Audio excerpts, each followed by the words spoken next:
Friends, మనం phone pay are GPay ద్వారా మనం పవర్ బిల్ పే చేయొచ్చు అంటే చేయొచ్చు అని చెప్పొచ్చు. ప్లే స్టోర్ లోకి వెళ్ళండి. ఫస్ట్ అక్కడ మనం యాప్ డౌన్లోడ్ చేయాల్సి ఉంటుంది. ఇది గవర్నమెంట్ యాప్ అన్నమాట. సెంట్రల్ పవర్ డిస్ట్రిబ్యూషన్ అని టైప్ చేయండి. మీకు ఈ విధంగా వస్తుంది. నేను ఆల్రెడీ యాప్ డౌన్లోడ్ చేశాను కాబట్టి నాకు ఓపెన్ అని వస్తుంది. మీకు మాత్రం ఇన్స్టాల్ అని వస్తుంది. ఇన్స్టాల్ చేసుకోండి. ఇన్స్టాల్ చేసుకున్న తర్వాత ఈ విధంగా ఓపెన్ అవుతుంది. Central power distribution corporation of AP limited అని వస్తుంది అనమాట. దీనిలో మన మొబైల్ నెంబర్ ఇచ్చేసి మనం ఎంటర్ అవ్వాల్సి ఉంటుంది అనమాట. రిజిస్టర్ అవుతాం, పాస్వర్డ్ కూడా పెట్టుకుంటాం అనమాట. నెక్స్ట్ రిజిస్ట్రేషన్ అని ఉంది. ఇక్కడ వచ్చేసి మన సర్వీస్ నెంబర్ ఉంటుంది కదా, దాన్ని రిజిస్టర్ చేసుకోవాల్సి ఉంటుంది అనమాట. ఆల్రెడీ రిజిస్టర్డ్ అయితే రిజిస్టర్ అని వస్తుంది అనమాట. ఒకవేళ మన నంబర్ ఇంతవరకు రిజిస్టర్ చేయలేదు కాబట్టి, న్యూ కాబట్టి రిజిస్ట్రేషన్ మీద క్లిక్ చేసి అక్కడ మన 13 డిజిట్స్ ఉన్నటువంటి మన యొక్క సర్వీస్ నెంబర్ ఎంటర్ చేసి రిజిస్టర్ చేసుకోవచ్చు. ఆ తర్వాత మనము మొబైల్ లింకింగ్ కూడా చేసుకోవచ్చు అనమాట. ఆ సర్వీస్ నెంబర్ కి ఉన్నటువంటి మొబైల్ నంబర్ ని మనం లింక్ చేసుకోవచ్చు. ఇక్కడ మీరు చూసినట్లయితే మొబైల్ లింకింగ్ అని కనిపిస్తుంది. ఆల్రెడీ నేను మొబైల్ నంబర్ లింక్ చేసి ఉన్నాను కాబట్టి నా నంబర్ అక్కడ కనిపిస్తుంది.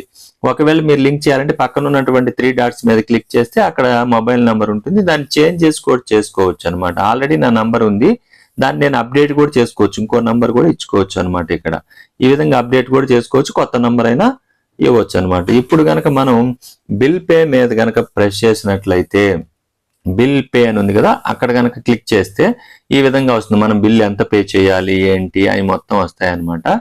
మనం ఈ విధంగా బిల్ పే మీద చేద్దాము. పేమెంట్ అని చెప్పేసి క్లిక్ చేద్దాం. పేమెంట్ అని ఉంది కదా, అక్కడ రైట్ సైడ్ లో పేమెంట్ మీద క్లిక్ చేస్తే మనం ఎంత పే చేయాలి అని ఉంటుంది. ఇక్కడ పే అని చెప్పేసి ఉంది కదా, పే మీద కనుక క్లిక్ చేసినట్లయితే మనం నెక్స్ట్ స్క్రీన్ కి ఈ విధంగా వెళ్తాం. బిల్ డెస్క్ అని వస్తుంది అనమాట. బిల్ డెస్క్ అనేటటువంటి అక్కడ మనం కనుక క్లిక్ చేసినట్లయితే నెక్స్ట్ స్క్రీన్ ఈ విధంగా అయితే వస్తుంది. ఇక్కడ చెక్ బాక్స్ ఒకటి ఇచ్చారు, I accept terms and conditions అని చెప్పేసి అక్కడ కనుక టిక్ పెట్టేసి ఓకే మీద కనుక క్లిక్ చేసినట్లయితే నెక్స్ట్ స్క్రీన్ కి అయితే మనం వెళ్తాం అనమాట. ఇక్కడ పేమెంట్ మోడ్ 2 మోడ్స్ కనిపిస్తున్నాయి, UPI mode and other payment modes అని కనిపిస్తుంది. మనం ఎంత పే చేయాలో కూడా కనిపిస్తుంది. నేను ఫస్ట్ యూపీఐ మోడ్ లోకి వెళ్ళాను. ఇక్కడ వచ్చేసి మనకు యూపీఐ ఐడి కనుక ఇక్కడ టైప్ చేసి మనం యూపీఐ ఐడి ఉంటుంది, అంటే మన మొబైల్ నెంబర్ చివర్లో వైపీఎల్ కానీ అట్లా ఏదైనా యూపీఐ ఐడి అనేది మనకి గూగుల్ పేలో ఉంటుంది, ప్లస్ ఫోన్ పేలో ఉంటుంది. మనం చూస్తే తెలుస్తుంది. ఆ యొక్క ఐడి అనేది ఇక్కడ మనం ఎంటర్ చేసి మేక్ పేమెంట్ చేయొచ్చు. అలాగే కొంచెం పైకి స్క్రోల్ చేస్తే మనకి ఈ విధంగా పే ఎనీ యూపీఐ యాప్ అని ఉంటుంది. అంటే ఫోన్ పే కానీ గూగుల్ పేలో స్కానర్ తీసుకుంటాం కదా, పైన రైట్ కార్నర్ లో స్కానర్ ఉంటుంది. ఆ స్కానర్ తో దీన్ని కనుక ఈ యొక్క క్యూఆర్ కోడ్ ని స్కాన్ చేసామనుకోండి, మనం బిల్ పే చేసేయచ్చు. అంటే ఫోన్ పే గూగుల్ పే ద్వారా మనం ఈజీగా పవర్ బిల్ అనేది పే చేయొచ్చు అనమాట.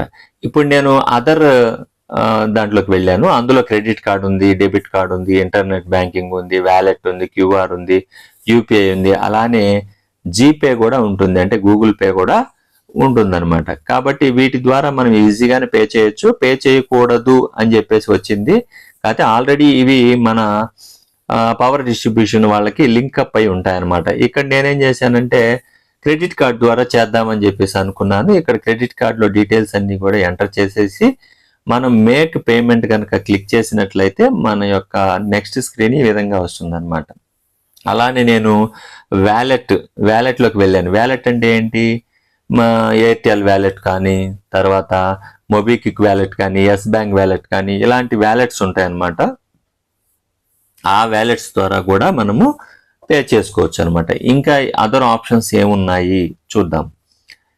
అలాగే ఇక్కడ కార్డ్ నంబర్ ఇవ్వాలి, అలానే సివివి డేట్ అన్ని ఇచ్చేసి మేక్ పేమెంట్ క్లిక్ చేస్తే ఈ విధంగా మొత్తం మీకు జిఎస్టీ కూడా పడుతుంది అనమాట. అంత టోటల్ గా ఇంత పే చేయాలని చెప్పేసి వచ్చేసింది నాకు. కింద మేక్ పేమెంట్ అని ఉంటుంది అనమాట. మేక్ పేమెంట్ మీద క్లిక్ చేస్తే మనకు ఒక ఓటీపీ వస్తుంది అనమాట. ఓటీపీ కనుక ఎంటర్ చేసినట్లయితే మనకు పేమెంట్ అనేది అయిపోతుంది అనమాట. అయిపోయిన తర్వాత మనకు ఒక బిల్ జనరేట్ అవుతుంది. ఆ బిల్ కూడా మనకు వస్తుంది, మనం చూడొచ్చు. ఈ విధంగా ఉంటుంది అనమాట. ఓటీపీ అయితే నాకు వచ్చేసింది. ఓటీపీ నేను ఎంటర్ చేశాను, సబ్మిట్ కొట్టాను. సబ్మిట్ కొట్టిన తర్వాత నాకు ఈ విధంగా బిల్ వచ్చింది. మన నేము పవర్ అన్ని వచ్చేస్తాయి బిల్లు. దాన్ని సేవ్ చేసుకొని ఉంచుకోవచ్చు అనమాట, ఫర్దర్ దేనికన్నా అవసరం అయితే అనుకుంటే. ఈ విధంగా మనం ఈజీగా గూగుల్ పే ద్వారా, తర్వాత ఫోన్ పే ద్వారా, ఇంకా అదర్ మోడ్స్ ఇంటర్నెట్ బ్యాంకింగ్ ద్వారా కూడా మనము పవర్ బిల్ అనేది పే చేసుకోవచ్చు అనమాట.